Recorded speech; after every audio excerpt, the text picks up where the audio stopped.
2006 সালের 28 অক্টোবর এই মাসে আমরা দেখেছিলাম একজন মানুষের মুখের কথাই লগি বইটা নিয়ে সারা দেশ থেকে মানুষ ঢাকায় গিয়ে জসিম ভাইয়ের মতো মানুষকে পিটিয়ে হত্যা করে লাশের উপরে ড্যান্স দিয়েছিল।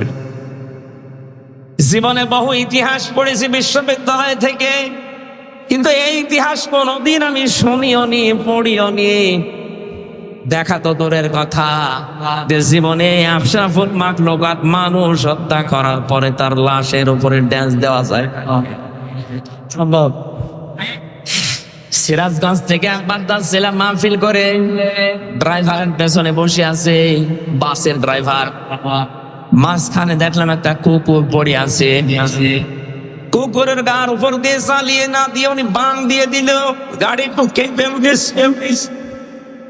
ড্রাইভারকে বললাম, ভাই আপনি এমন করলেন, গাড়ি এখনই তো অ্যাক্সিডেন্ট হয়ে যেত। আমার বলছে, হুজুর আপনি দেখেন না একটা কুকুর পড়ে আছে, আমি ডবল করে ওর গার উপরে চাকা চালাবো, আমার বিবেক নেই। বললাম, ভাই ও তো মরা কুকুর, ও মারলে কি আর না মারলে কি। ড্রাইভার আমার দিকে ঘুরে বলছে, হুজুর আপনি কি আসলে হুজুর? আপনি কেমন হুজুর? আপনি দেখছেন যে একটা মরা কুকুর পড়ে আছে, আমি আবার ডবল করে চাকা চালাবো, আমার বিবেককে মরে গেছে?